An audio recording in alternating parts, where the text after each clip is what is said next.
Hey folks, how's it going? We're checking out more Red Dwarf. Hopefully you guys had a fantastic day. I really enjoyed the previous episode, man. I especially enjoyed the scene between old girl having a conversation with them at the table, like, you know, kind of like a hooker having a conversation with a bunch of Johns or whatever, trying to like solicit to him. I thought that was really cool and funny and clever. Somebody mentioned about the cop scene when I was like, I thought because he like said the entire name for the flask, I thought that somebody's gonna like call him out for like knowing exactly what it is because it's supposed to be like an age without technology, all that kind of stuff. But you guys are right, the cops would know. Like that's their job. I didn't even think about that. I'm just thinking about a society that's supposed to like not have technology and all that kind of stuff, but the person that would know is a cop, you know? And the generic term for it would be like flask, like if you're like, I guess an everyday citizen, like if you're buying, somebody used an example, like cannabis, well, that's a perfect example, because a cop would be like, is there cannabis in here or marijuana? Where like if you're a person buying it, you would just say weed, you know? Like you got some weed or some doja or something like that, that'd be like the everyday person who is doing it illegally will use the generic term or like a street term where a cop would actually use the real name of something. You know what I mean? Like if you like you're doing meth, like people on the street will say meth or crystal or something like that, where a cop will say methamphetamine or something like that. So that definitely makes sense that he used the entire word. You know? I don't know why that didn't click in my head until you guys said something in the comment section. I think that makes sense. That makes complete sense. Like I don't even know why I even said that. It makes complete sense. Jesus Christ, man. Sometimes I'll say something and I'll read a comment and somebody says something like, damn, that was real stupid, wasn't it? I said something real dumb, didn't I? Oh no. Fantastic, man. Yeah, definitely made sense. Enjoyed the last episode, man. It was entertaining. It was really, really cool. Alright, folks, man. Look forward to checking this one out. Let's just go ahead and jump into it and we'll talk about it more at the end. 5. 1, 2, 3, 4, 5. Fuel. Well? Oh, what to do, what to do. Cheap butt. Oh.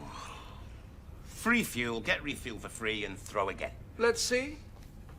How come you keep getting great cards? It's a mystery, isn't it? I've never been beaten at Monopoly, Lister. Undefeated since birth.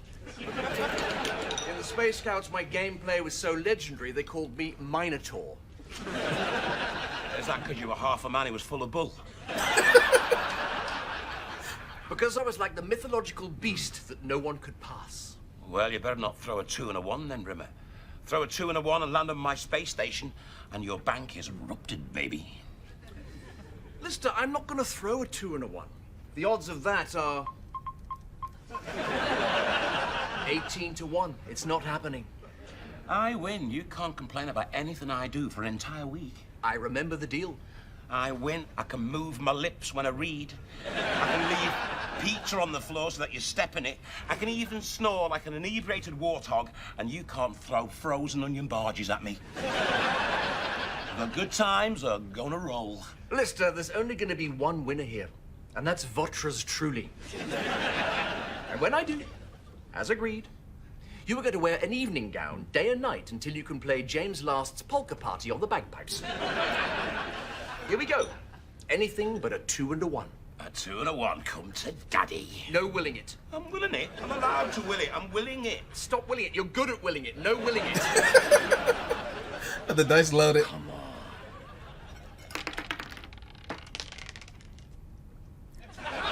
Doesn't count. Doesn't count. One of the dice came off the table. Rethrow required. Doesn't count. Those dice are loaded. Hands, an illegal move. Naughty me. Rethrow required. 5,382 to 1. No chance.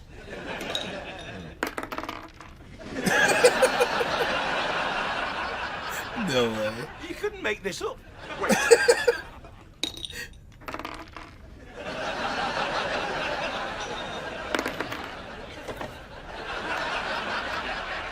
You throw. Swap chairs.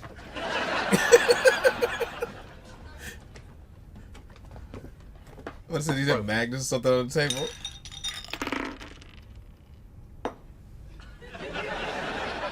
Do you now accept that you threw a 2 and a 1 and you lost this game?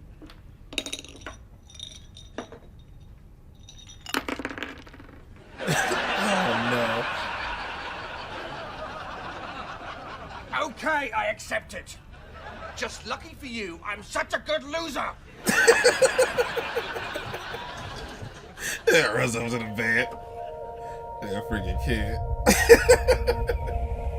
No. Acting Senior Commanding Officer Arnold J. Rimmer, an absolute pleasure to meet you. Sir, Colonel Green and Professor Barker. Oh no. They're dead. Hey, the medical reports aren't in yet. We shouldn't jump to conclusions. We spoke to Barker, then the link went down. When we opened the pod, we discovered this. Have we any idea what happened to them? Well, judging from the pod's flight recorder and the fact that there's no wreckage, we believe the ship must have crashed onto this ocean moon. It seems to me we should do two things. One, scatter the ashes. And two, find this ship. Bro.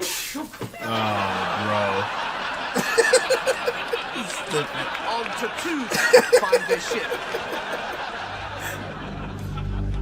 I thought there was like gonna be some instructions to like bring them back using their ashes. He sneezes them all away. Oh, dude. But it's dust. I love dust. After fluff, it's my all-time favorite dirt. You any idea what caused this crate to crash?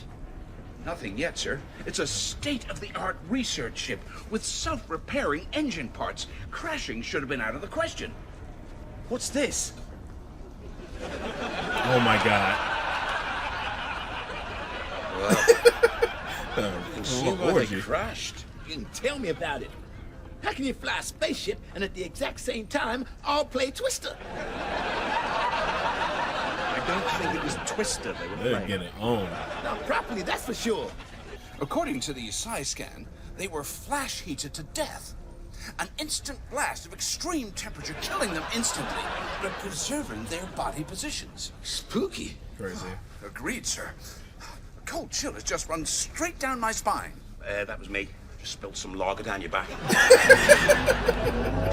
Oh, let's Turn that on. The mainframe probably detected us. Check this.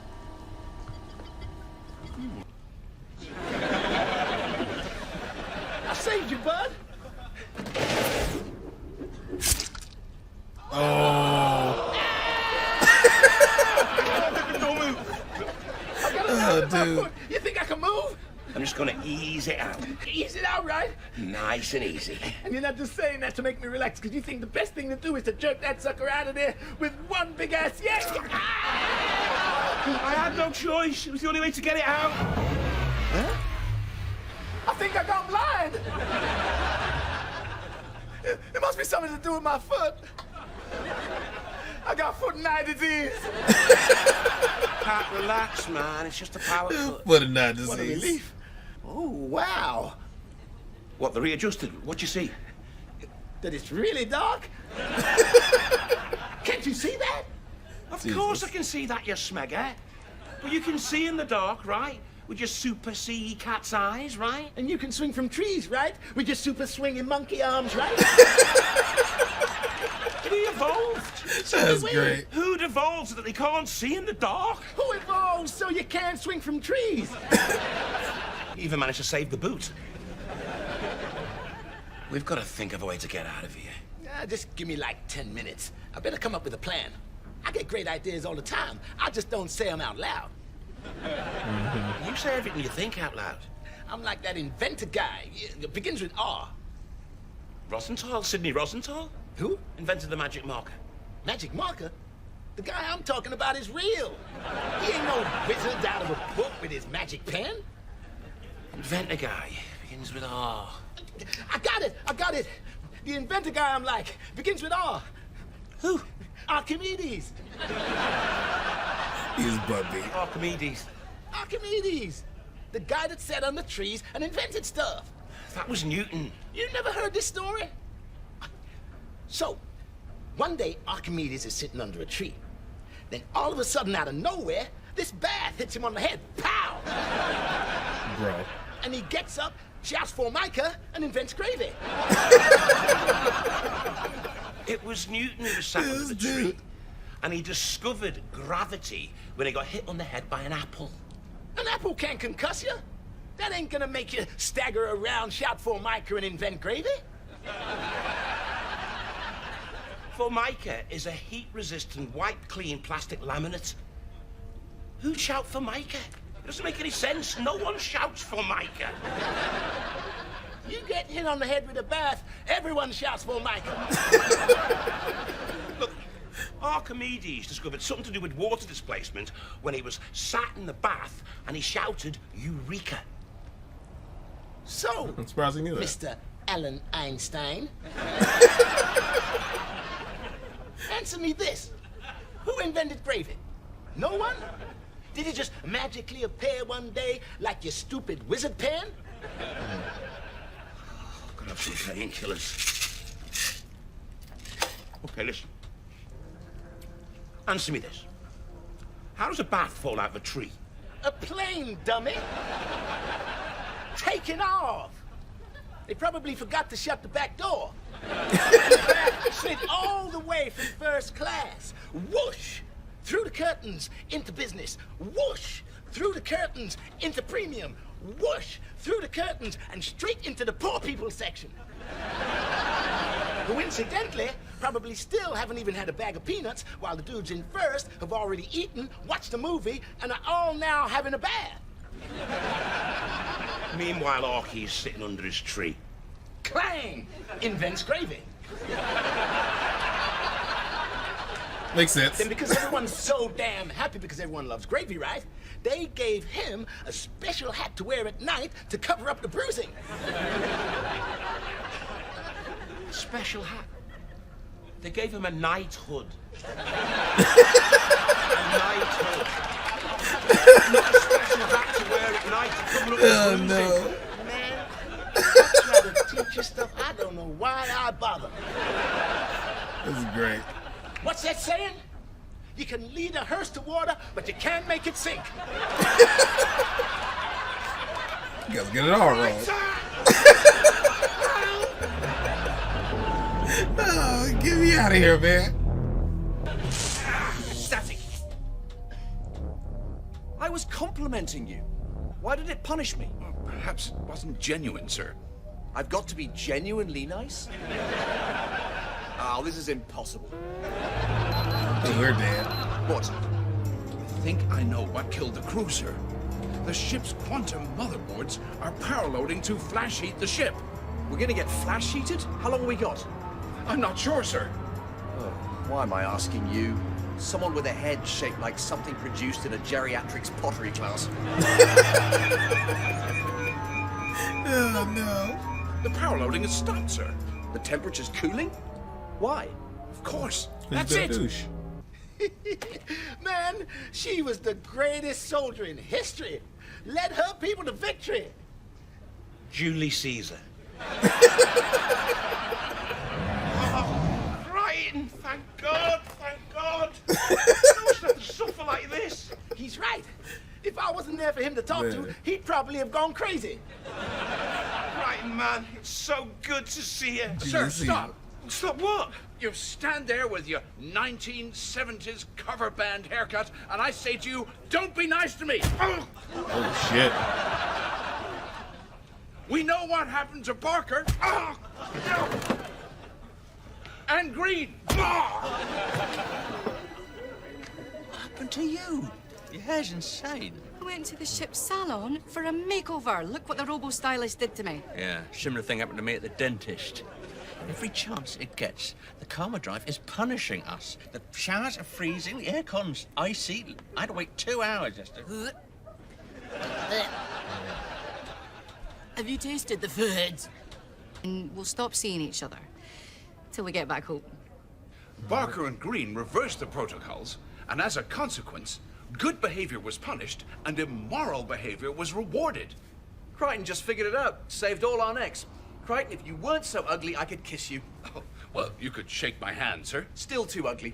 You see? Unkindness. Still too ugly. This is all beginning to make sense. I mean, think back. Bogus. The cat nicked the money out of the orphan fund to play the one-armed bandit, And I won the jackpot. You were rewarded for stealing. and I put the winnings back into the orphan can and got me locks caught in a shredder. You were punished for being benevolent. I saved him and got a knife in my foot. I fixed his foot. And he got to spend quality time with me. Moving swiftly Dang. on. Who reversed the protocols and why? Well, best guess, Green and Barker were having an affair and wanted to spend time together. How sad is that? I mean, basically, their love for one another brought down the entire ship. One thing I don't understand. Well, actually, there are about 40 things I don't understand. How come Green and Barker weren't flash heated with the rest of the crew? While the rest of the crew survived by acting immorally, Green and Barker realized they could escape, so long as that escape was unethical. So they took the ship's only escape pod and fled. And then they went into cryo sleep for millions of years. Where they were safe. But when they tried to warn us about the karma field, an act of kindness, The karma drive had them vaporized. So where does that leave us? It leaves us getting the hell out of here really carefully. We just have to remember to avoid being honest, moral, kind, selfless, and helpful. It's not fair. You've got such an advantage. Hey, what's that? Fuel tax missed 3 goes. Hey, how come you got so many Monopoly cards in your pocket? Yeah, so I guess he kind of don't have an advantage. That kind of helped that he had the cards in his pocket cheating. That's fantastic. I thought the whole time the lister had like loaded dice or something, and they're gonna wrap back around to that you know he was doing something with that. But yeah, they're in the field of the karma drive, and that's why. And because, but wait a minute. Oh no, it didn't make sense. Okay, why did I? Oh my god, I have so many break parts all the time, dude. Because Lister was cheating, so he's been rewarded. That's why Rimmer was rolling so many 2s and 1s. I don't know why I had. I was like, wait a minute, Rimmer's mean, so why was he losing? I forgot about the cheating part.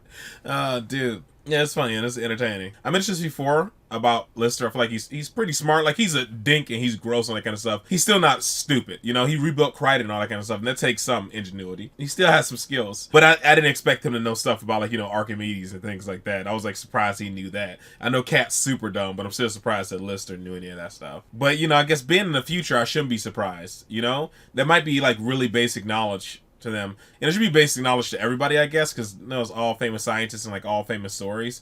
But that's stuff that I learned later on once I got out of school. You know, stuff about them. You know, watching stuff on TV and watching YouTube videos, I found that stuff out. It wasn't because of the Gary public school system. You know, so I guess I should have been surprised. I'm gonna edit out the freeze, so you might see a small glitch in here somewhere. You probably noticed it already when it froze up on me, so I had to edit that part out. I really enjoyed the Lister cheating. Like I said, I thought it was like he had the like dice and stuff rigged.